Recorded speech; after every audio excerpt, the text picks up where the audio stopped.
మీరు చూస్తున్నారు S8 news.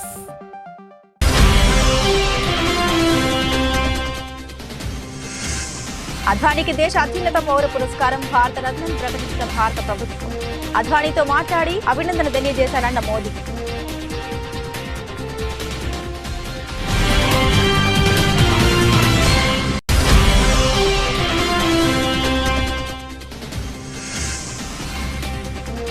Hyderabad వేదికగా జార్ఖండ్ ఎమ్మెల్యేల క్యాంపు రాజకీయం. షామీర్పేట రిసార్టుకు తరలింపు.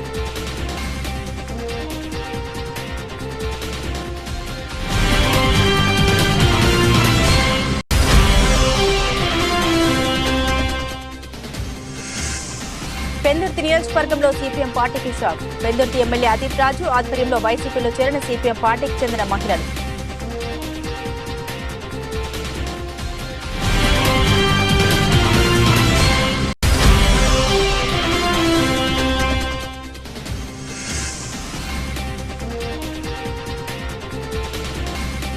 బీఆర్ఎస్ పార్టీకి రాజీనామా చేసిన మాజీ డిప్యూటీ సీఎం తాటికొండ రాజయ్య. కాంగ్రెస్ పార్టీలో చేరనున్న Tatikonda Rajaiah.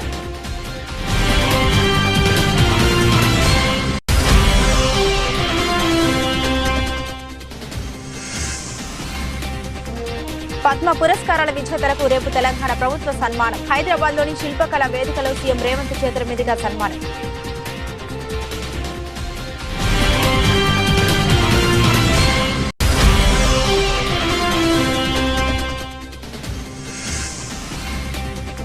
Under-19 world cup లో కొనసాగుతున్న భారత్ జైత్రయాత్ర. నేపాల్పై విజయంతో సెమీస్ భర్తీ ఖరారు.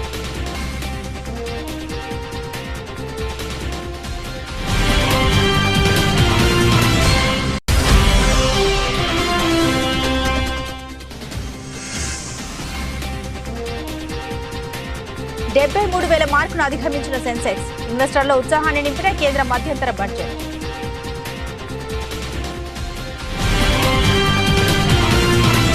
బీజేపీ అగ్రనేత రాజకీయ కురువృద్ధుడు అద్వానీని భారత ప్రభుత్వం దేశ అత్యున్నత పౌర పురస్కారం భారత రత్నకు ఎంపిక చేసింది. ఈ విషయాన్ని ప్రధాని నరేంద్ర మోదీ ఎక్స్ వేదికగా ప్రకటించారు. ఎల్కే అద్వానీ గారికి భారత రత్న పురస్కారం ఇవ్వబడుతోందనే విషయాన్ని పంచుకోవడం చాలా సంతోషంగా ఉందన్నారు. ఆయనతో నేను మాట్లాడాను. ఈ పురస్కారాన్ని పొందబోతున్నందుకు అభినందన తెలియజేశాను. సమకాలీన కాలంలో అత్యంత గౌరవనీయులైన రాజనీతిజ్ఞుల్లో అద్వానీ ఒకరు. మన దేశ అభివృద్ధికి ఆయన చేసిన సేవలు కృషి చిరస్మరణీయమైనవి. అట్టడుగు స్థాయిలో పనిచేయడం దగ్గర నుండి దేశానికి ఉప ప్రధానమంత్రి చేయడం వరకు ఆయన జీవితం ఎంతో ఉన్నతమైనది. దేశ హోంమంత్రిగా, సమాచార శాఖ మంత్రిగా కూడా ఆయన సేవలందించారు. ఆయన పార్లమెంటరీ జోక్యాలు ఎంతో ఆదర్శప్రాయమైనవి, ఎంతో ఆలోచనప్రాయమైనవి అని మోదీ ట్వీట్ చేశారు. అద్వానీతో దిగిన ఫోటోలను కూడా మోదీ షేర్ చేశారు.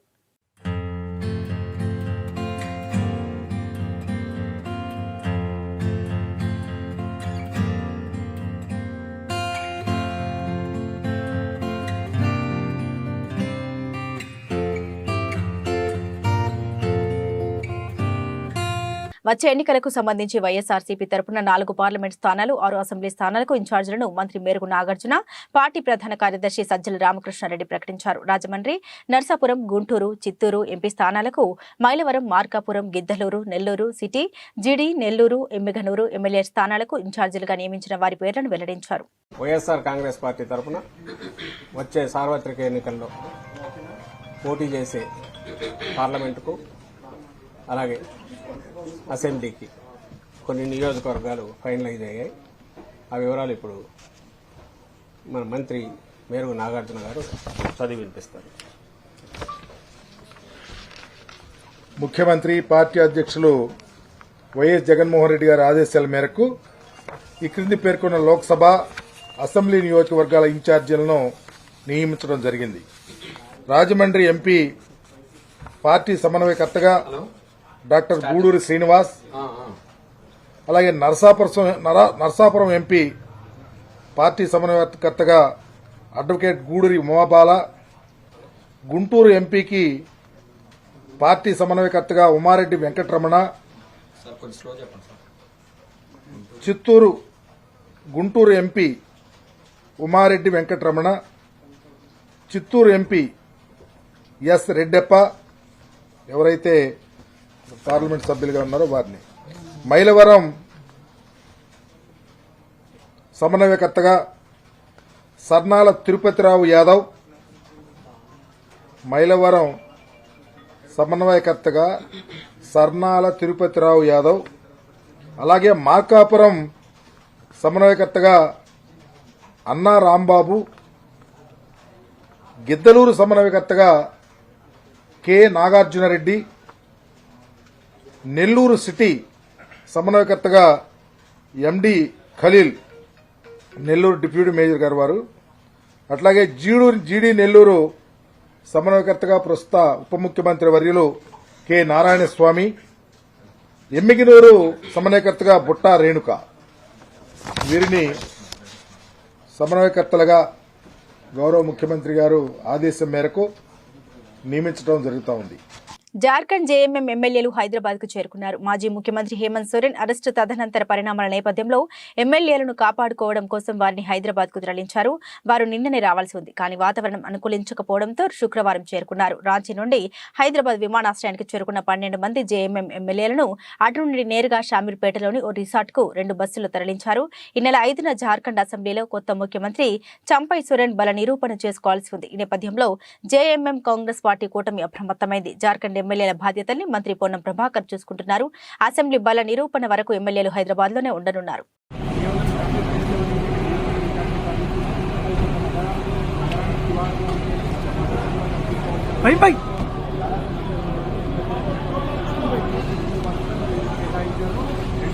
అన్నా ఎంతమంది అన్నా?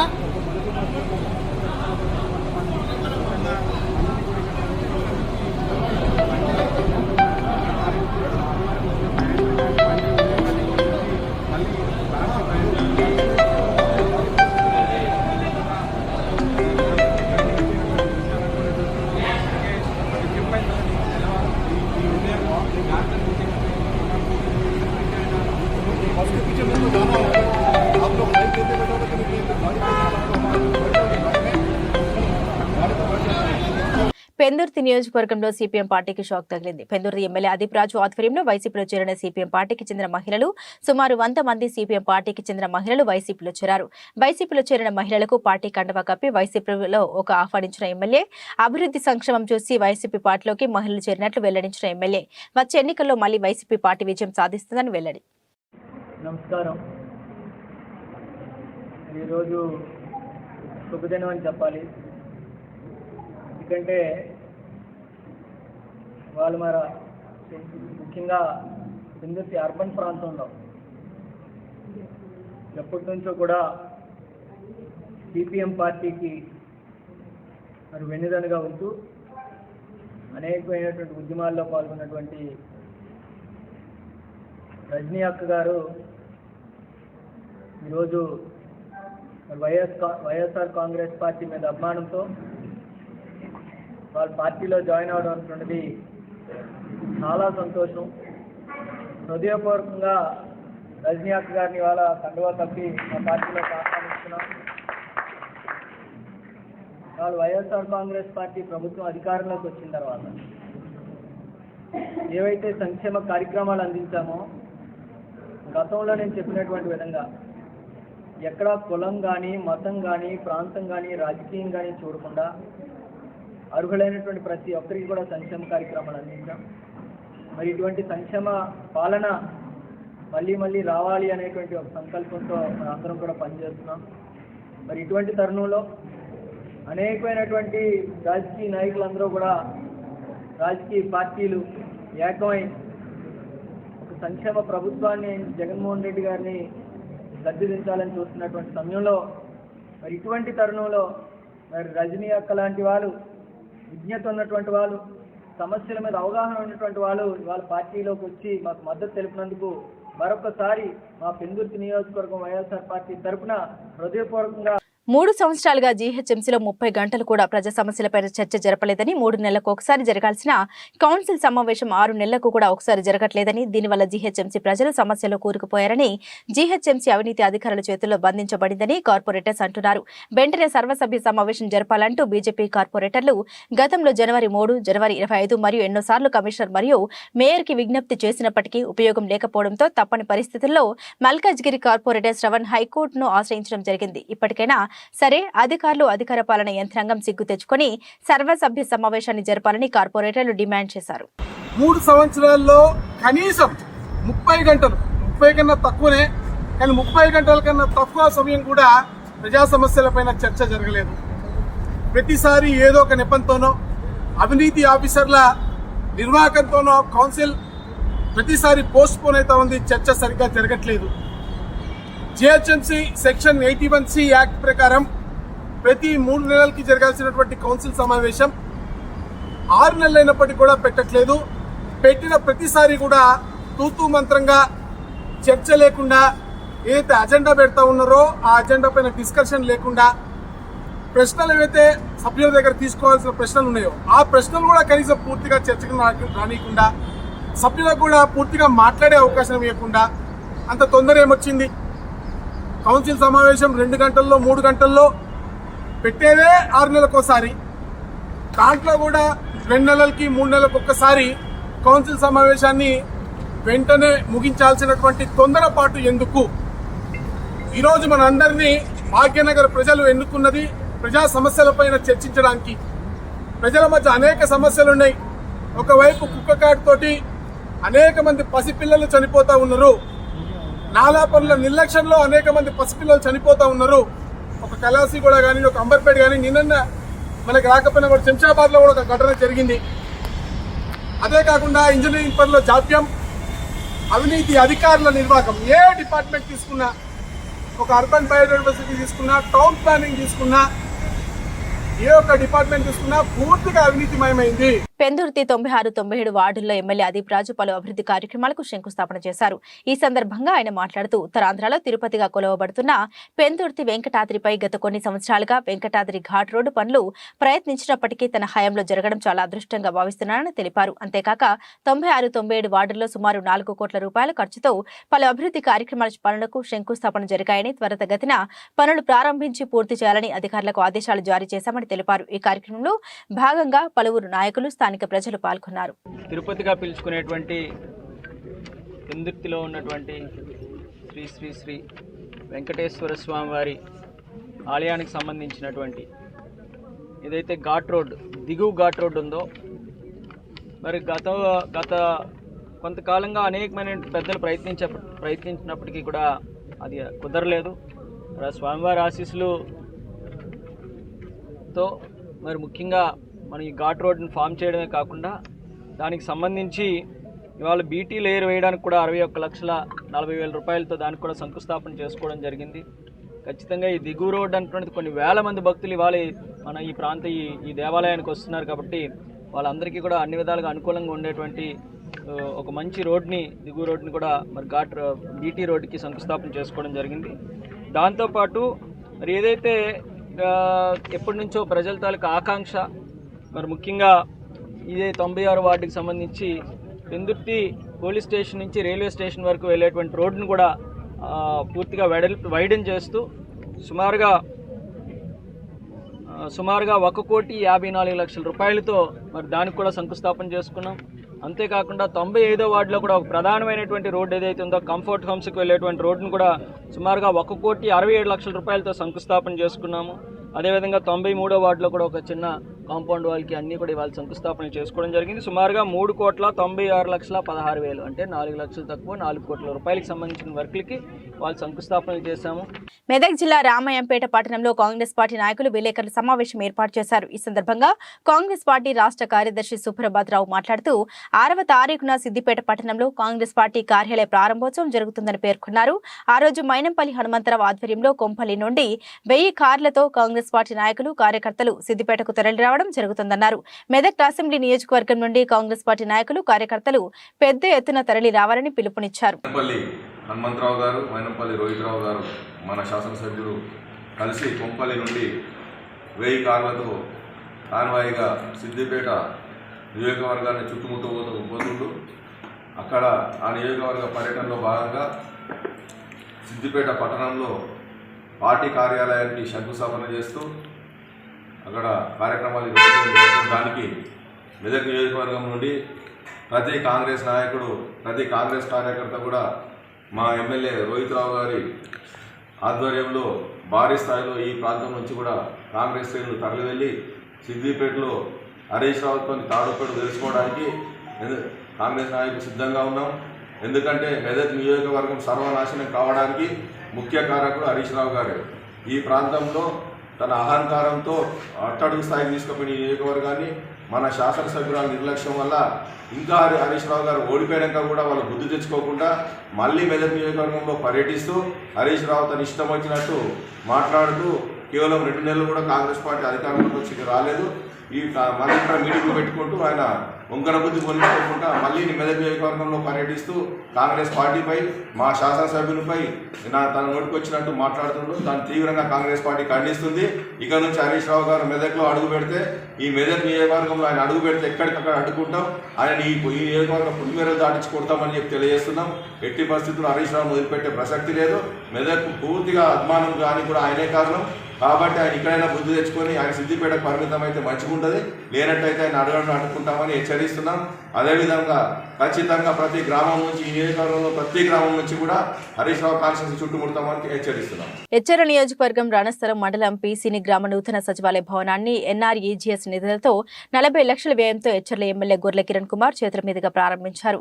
ఈ కార్యక్రమంలో జిల్లా ప్రధాన కార్యదర్శి రాణస్థలం మండలం ఎంపీపీ ప్రతినిధి Pinninti Sai Kumar, Etcherla market committee chairman ప్రతినిధి లంకలపల్లి ప్రసాద్, మండల పార్టీ అధ్యక్షులు మహంతి పెద్దరాము నాయుడు, వైస్ ఎంపీపీ రాయపురెడ్డి బుజ్జి, రాష్ట్ర కార్పొరేషన్ డైరెక్టర్ పిల్ల ఆనంద్ పాత్రుడు, మహిళా అధ్యక్షురాలు గూరాన మానస, సర్పంచుల సంఘం అధ్యక్షులు రెడ్డి విశ్వేశ్వరరావు, పీసీని పంచాయతీ ఎంపీటీసీ పత్తివాడ నాగమణి, రణస్థలం మండలం సర్పంచులు, ఎంపీటీసీలు, గ్రామ సచివాలయ కన్వీనర్లు, వైఎస్ఆర్ కాంగ్రెస్ పార్టీ నాయకులు, గృహ సారథులు, పంచాయతీ కార్యదర్శి, వీఆర్ఓ, గ్రామ సచివాలయ సిబ్బంది, గ్రామ వాలంటీర్లు తదితరులు పాల్గొన్నారు.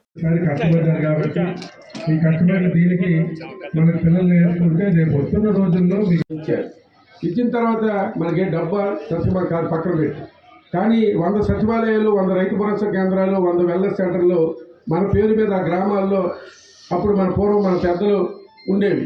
మండల పరిషత్ దీంట్లో సూర్యనారాయణ నాయుడు గారి పేరు లేకపోతే శ్రీరామ నాయుడు గారి పేర్లు ఉండేవి. అలాగే అన్ని గ్రామాల్లో మనం వెళ్ళేసరికి మన పేరు ఆ విధంగా ఆ గ్రామాల్లో ఒక శిలాఫలకాల మీద కనబడితే మనకు అది జీవితమే మనకు ఒక ఆనందదాయకమైన రోజులేదు. ఇవన్నీ కాదు. కాబట్టి ఇలాగే ప్రతి గ్రామంలో కూడా సర్పంచులు కానీ ఎంపీటీసీలు కానీ కలిసికట్టుగా పనిచేసి కార్యకర్తలు కానీ మళ్ళీ జగన్మోహన్ రెడ్డి గారు వస్తేనే మళ్ళీ ప్రజలందరికీ మంచి చేయగలుగుతాం.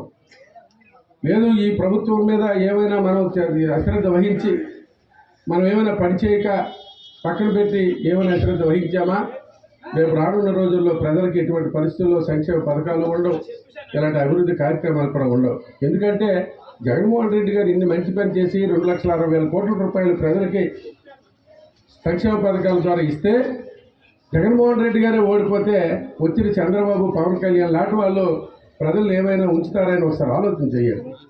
ఇది ఆలోచన చేయండి. ఎందుకంటే ప్రజలందరికీ ఏ నాయకుడు అవసరం లేకుండా డైరెక్ట్గా మా అవసరం కానీ, ఎమ్మెల్యే అవసరం కానీ, ఎంపీపీ అవసరం కానీ, ప్రెసిడెంట్ అవసరం కానీ, ఎంపీటీసీ అవసరం కానీ లేకుండా ప్రతి ఒక్క కార్యక్రమాన్ని ఏమైనా డిస్టర్బెన్స్ ఉంటుందని ఒక ఆలోచనతో పక్కన పెట్టి మీ అందరికీ ఇవ్వడం జరుగుతుంది. ఇది ఆలోచన చేసి వస్తే మళ్ళీ మరిన్ని మంచి సంక్షేమ పథకాలు అందించడం జరుగుతుంది, గ్రామ అభివృద్ధి జరుగుతుంది. ఈరోజు ఆర్థికంగా మహిళలు ఎంత బాగా ముందున్నారో మీరు అందరూ కూడా గమనించారు. ఇన్ని చేసిన జగన్మోహన్ రెడ్డి గారు ఒకటే మాట అన్నారు. కాకినాడ జిల్లా జగ్గంపేట గండపల్లి మండలం ఉప్పలపాడు గ్రామంలో వైసీపీకి కోలుకోలేని భారీ షాక్ తగిలిందని వైసీపీకి సంబంధించిన సర్పంచ్ అడబాల రామాంజనేయులు, ఉప సర్పంచ్ రాయుడు జ్యోతి, వార్డు మెంబర్లు ధార వెంకటరమణ, జక్కంపొడి వెంకన్న, మోడిపోయిన అమ్మాజీ, మామిడాల పెద్దకాపు, సర్పంచ్ రామాంజనేయులు అనుచరగణం 500 మందితో రాష్ట్ర తెలుగుదేశం పార్టీ ఉపాధ్యక్షులు జ్యోతుల నెహ్రూ సమక్షంలో తెలుగుదేశం పార్టీలో చేరారు. వీరందరికీ నెహ్రూ పార్టీ కండవాలతో స్వాగతం పలికారు. ముందుగా జ్యోతుల నెహ్రూకు భారీ ఊరేగింపుగా నాయకులు, కార్యకర్తలు, అభిమానులు బాణసంచ కాల్పులతో గ్రామ సచివాలయం వరకు మహిళల మంగళహారతులతో ఘనంగా స్వాగతం పలికారు. పని కావాలంటే నిర్మమతంగా పని అడిగేవాడు, చేయించుకునేవాడు. ఎవరొచ్చినా పని చేయడం అన్నది అదొక అలవాటు. మా వాళ్ళు ఇబ్బంది పడేవారు కూడా. ఆయన ఒక సిద్ధాంతంతో ఉండడం, ఆ రకంగా మరి రాజకీయంగా దూరంగా ఉన్నాం. తర్వాత ఆంజనేయులు తెలుగుదేశం పార్టీలోకి వచ్చాడు. ఎప్పుడు వచ్చాడు, ఎందుకు వచ్చాడు? కాంగ్రెస్ పార్టీలో ఉన్నటువంటి నాయకుడు తెలుగుదేశం పార్టీ పార్లమెంటు సభ్యుడిగా ఎన్నిక అభ్యర్థి అయితే అప్పుడు అతనితో పాటు కూడా ఇక్కడికి వచ్చినటువంటి పరిస్థితి. అంటే ఈ రాష్ట్రంలో కాంగ్రెస్ పార్టీ అట్టడుగుపోయింది. ఎవరు ఆదరించేవాళ్ళు లేరు. ఆయన ఇది ఎందుకు చెప్తున్నానంటే పొందరాజు యొక్క వ్యక్తిత్వం గురించి. మళ్ళీ అది పునర్నిర్మాణం అవుతుందని ఆశ లేదు. అయినా సరే ఎందుకో అందుకు నేను ఆ సిద్ధాంతాలకు కట్టుబడి కాంగ్రెస్ కడువ వేసుకున్నాను భుజం మీద. ఈ దశలో నేను ఎందుకు తీసేయాలి అని చెప్పేసి అతను తీసేయకుండా ఉన్నాడు. వికారాబాద్ జిల్లా యాలాల మండలం తిమ్మాయిపల్లి గ్రామంలోని బాలింతల పసిపిల్లల్ని వారి ఆరోగ్యం పట్ల అంశాలపై గ్రామానికి చెందిన ఏఎన్ఎం ఆశా వర్కర్లను అడిగి తెలుసుకున్నారు. ప్రతి నెలలో శనివారం ఏదో ఒక శనివారం గ్రామీణ ప్రాంతాలకు వెళ్లి పర్యవేక్షణ చేయవలసి ఉంటుందన్నారు. అందులో భాగంగానే తిమ్మాయిపల్లి గ్రామాన్ని సందర్శించడం జరిగిందని తెలిపారు. రిపోర్ట్స్ బాగానే ఉన్నాయి, కొద్దిగా చేర్పులు మార్పులు అవసరమని వారికి సూచించినట్లు ఆయన తెలిపారు. ఈ కార్యక్రమంలో అంగన్వాడీ కార్యకర్తలు జయంతి, ఆశా వర్కర్ వెంకటమ్మ పాల్గొన్నారు. బాలింతలు సెంటర్ కి వచ్చి పిల్లల్ని చూయించారు. Deputy demand Tandur division. మామూలుగా మనకు వైద్య ఆరోగ్య శాఖలో ప్రతి బుధవారము శనివారము పిల్లలకు సంబంధించిన వ్యాధి నిరోధక టీకాలు, గర్భవతులను పరీక్ష చేయడం, ఇది ఒక యాక్షన్ ప్లాన్ ఉంటుంది. బుధవారం అయితే హెడ్ క్వార్టర్స్లో, శనివారము మనకు చిన్న చిన్న విలేజ్లో అంటే గ్రామ పంచాయతీలలో ఉంటుంది. ఆ విధంగా మనం ఈరోజు తిమ్మాయిపల్లి గ్రామానికి రావడం జరిగింది. ఇక్కడ దాదాపు 10 మంది పిల్లలకు ఈరోజు వ్యాక్సిన్ డ్యూ ఉంది వాళ్ళకు. దానికి మన ఏఎన్ఎంస్, ఆశాలు, ఇక్కడున్న ఎమ్మెల్యేహెచ్పీలు చేయడం జరుగుతుంది. ఇంకా వీటితో పాటు మనకు ఎన్సిడి అనే ఒక ప్రోగ్రాం ఉంది. ఈ నెలలో లెప్రసీ అవేర్నెస్ స్పర్శ అని ఒక ప్రోగ్రాం జరుగుతుంది. టీవీకి సంబంధించినవి జరుగుతున్నాయి. అన్నీ మొత్తం మీద ప్రతి నెలలో ఒక శనివారం ఈ తిమ్మాయిపల్లి గ్రామంలో వైద్య ఆరోగ్య శాఖకు సంబంధించిన అన్ని ప్రోగ్రామ్స్ కూడా మా ఎమ్మెల్యేహెచ్పీ కానీ, ఏఎన్ఎం కానీ, ఆశా కార్యకర్త కానీ దాన్ని పూర్తి చేయడం జరుగుతుంది. వాళ్ళ రికార్డ్స్ అవన్నీ చూస్తే సంపూర్తిగానే ఉన్నాయి. చిన్న చిన్న పొరపాట్లు ఉన్నాయి. అవన్నీ కూడా వాళ్ళకు ఎలా సరిదిద్దుకోవాలో చెప్పడం జరుగుతుంది. శాసనసభ ఎన్నికల్లో ఓటమి పాలై ఢీలా పడిన బీఆర్ఎస్ పార్టీకి భారీ షాక్ తగిలింది. తెలంగాణ తొలి డిప్యూటీ సీఎం మాజీ ఎమ్మెల్యే తాటికొండ రాజయ్య బీఆర్ఎస్ కు రాజీనామా చేశారు. ఆయన కాంగ్రెస్ పార్టీలో చేరనున్నట్లు సమాచారం. గత ఎన్నికల్లో స్టేషన్ ఘన్పూర్ టికెట్ ను రాజయ్యకు కేసీఆర్ నిరాకరించారు. ఆయన స్థానంలో కడియం శ్రీహరికి టికెట్ ఇచ్చారు. దీంతో అప్పటి నుండే ఆయన తీవ్ర అసహనంతో ఉన్నారు. తన అనుచరులతో లోతుగా చర్చించిన తర్వాత పార్టీకి గుడ్ బై చెప్పడమే బెటర్ అనే నిర్ణయానికి ఆయన వచ్చారు. ఇప్పటికే ఆయన మంత్రి పొంగులేటి శ్రీనివాసరెడ్డితో చర్చలు జరిపారు. సీఎం రేవంత్ రెడ్డి సమక్షంలో ఆయన కాంగ్రెస్ లో చేరే అవకాశం కూడా ఉంది. ఇప్పటికే 5 బీఆర్ఎస్ ఎమ్మెల్యేలు రేవంత్ రెడ్డిని కలవడం జరిగింది. రాష్ట్ర రాజకీయాల్లో వేడిని పెంచింది. నియోజకవర్గ అభివృద్ధి గురించి చర్చించడానికి సీఎంను కలిశామని వీరు చెబుతున్నప్పటికీ వీరి కలయిక పలు అనుమానాలకు తావిస్తోంది. పద్మ పురస్కారాలకు ఎంపికైన విజేతల్ని తెలంగాణ ప్రభుత్వం ఘనంగా సన్మానించనుంది. రేపు శిల్పకళ వేదికలో సన్మాన కార్యక్రమాన్ని నిర్వహించనున్నారు. పద్మ విభూషణ్ కు ఎంపికైన మాజీ ఉపరాష్ట్రపతి వెంకయ్యనాయుడు, సినీ నటుడు చిరంజీవిని మంత్రి జూపల్లి కృష్ణారావు సీఎం రేవంత్ రెడ్డి తరపున ఆహ్వానించారు. వెంకయ్యనాయుడును జూబ్లీహిల్స్ లోని ఆయన నివాసంలో చిరంజీవిని అన్నపూర్ణ స్టూడియోస్ లో మంత్రి మర్యాదపూర్వకంగా కలిసి శుభాకాంక్షలు తెలియజేశారు. శాలువ కప్పి పుష్పగుచ్చాలు అందించి అభినందన తెలియజేశారు. వెంకయ్యనాయుడు చిరంజీవితో పాటు పద్మశ్రీ పురస్కారాలకు ఎంపికైన బుర్రవీణ వాద్యకారుడు, దాసరి కొండప్ప, యక్షగాన కళాకారుడు గడ్డం సమ్మయ్య, సాహితీవేత్తలు కూరెళ్ల విఠలాచార్య, కేతావత్ సోమ్లాల్, శిల్ప కళాకారుడు సత్తి ఆనందాచారిని రేపు రాష్ట్ర ప్రభుత్వం ఘనంగా సత్కరించనుంది. పద్మశ్రీ విజేతలను రాష్ట్ర ప్రభుత్వం తరపున ఆహ్వానించాలని మంత్రి జూపల్లి సాంస్కృతిక శాఖ అధికారులను ఆదేశించారు. డీటెయిల్స్ చూస్తే దక్షిణాఫ్రికాలో జరుగుతున్న అండర్-19 వరల్డ్ కప్ లో భారత్ జోరు కొనసాగుతుంది. సూపర్ 6 దశలోనూ భారత్ కుర్రాల జట్టు ఎదురు లేకుండా ముందుకు సాగుతోంది. ఇవాళ బ్లూ ఫౌంటైన్ లో నేపాల్ తో జరిగిన మ్యాచ్ లో భారత్ 132 పరుగుల తేడాతో భారీ విజయాన్ని అందుకుంది. తద్వారా సెమీస్ బెర్త్ ఖరారు చేసుకుంది. ఈ మ్యాచ్ లో టాస్ గెలిచి బ్యాటింగ్ చేసిన భారత్ నిర్ణీత 50 ఓవర్లలో 5 వికెట్లకు 297 పరుగులు చేశారు. సచిన్ దాస్, కెప్టెన్ ఉదయ్ సహరాన్ సెంచరీలతో మెరిశారు. అనంతరం 298 పరుగుల భారీ లక్ష్యంతో బరిలో దిగిన నేపాల్ జట్టు 50 ఓవర్లలో 9 వికెట్లకు 165 పరుగులు చేసి ఓటమి పాలైంది. ఆ జట్టులో కెప్టెన్ దేవ్ ఖనాల్ చేసిన 33 పరుగులే అత్యధికం. చివర్లో దుర్గేష్ గుప్తా నాటౌట్, ఆకాష్ చంద్ పోరాడంతో నేపాల్ ఆలౌట్ కాకుండా తప్పించుకుంది. భారత్ బౌలర్లో సమీ ఫౌండే 4 వికెట్లతో నేపాల్ దెబ్బతీశారు. అర్షిన్ కులకర్ని 2, రాజ్ లింబానీ 1, ఆరాధ్య శుక్లా 1, మురుగన్ అభిషేక్ 1 వికెట్ తీశారు. దేశీయ స్టాక్ మార్కెట్లో ఈ రోజు ఫుల్ జోష్ కనిపించింది. మధ్యంత బడ్జెట్ లో కేంద్ర ప్రభుత్వం ప్రజాకర్షక పథకాల జోలికి వెళ్లకపోవడం ఇన్వెస్టర్లను ఎంతగానో ఆకట్టుకుంది.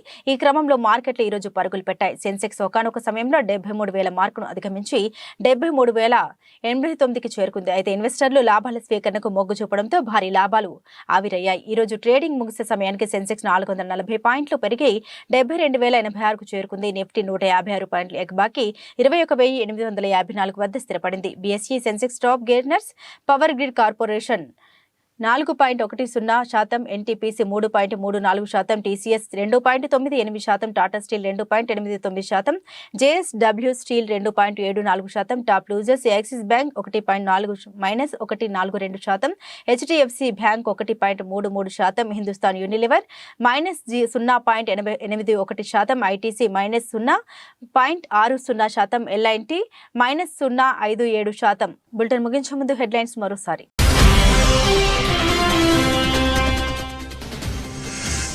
అద్వానీకి దేశ అత్యున్నత పౌర పురస్కారం భారత రత్నం ప్రకటించిన భారత ప్రభుత్వం. అద్వానీతో మాట్లాడి అభినందన తెలియజేశారన్న మోదీ.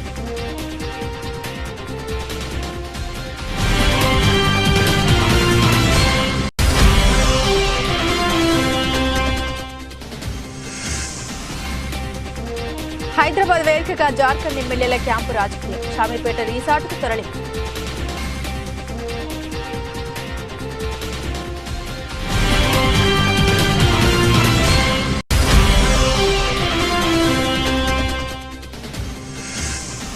పెందుర్తి నియోజకవర్గంలో సిపిఎం పార్టీకి షాక్. పెందుర్తి ఎమ్మెల్యే అదీప్ రాజు ఆధ్వర్యంలో వైసీపీలో చేరిన సిపిఎం పార్టీకి చెందిన మహిళలు.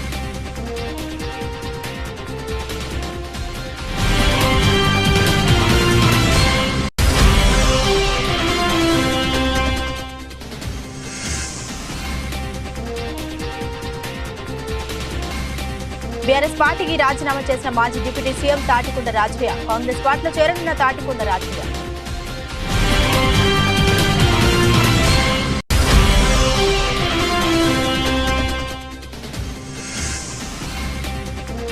పద్మ పురస్కారాల విజేతలకు రేపు తెలంగాణ ప్రభుత్వ సన్మానం. హైదరాబాద్లోని శిల్పకళా వేదికలో సీఎం రేవంత్ చేతుల మీదుగా సన్మానం.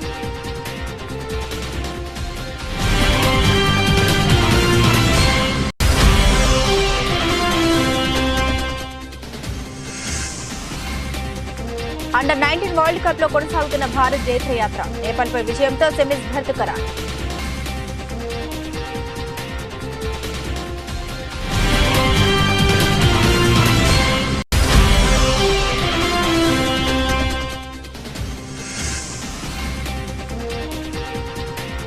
$73,000 మార్కును అధిగమించిన సెన్సెక్స్. ఇన్వెస్టర్ల ఉత్సాహాన్ని నింపిన కేంద్ర మధ్యంతర బడ్జెట్.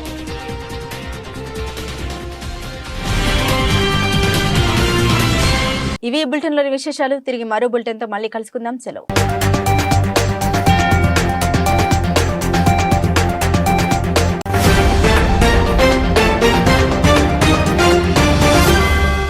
మీరు చూస్తున్నారు S8 న్యూస్.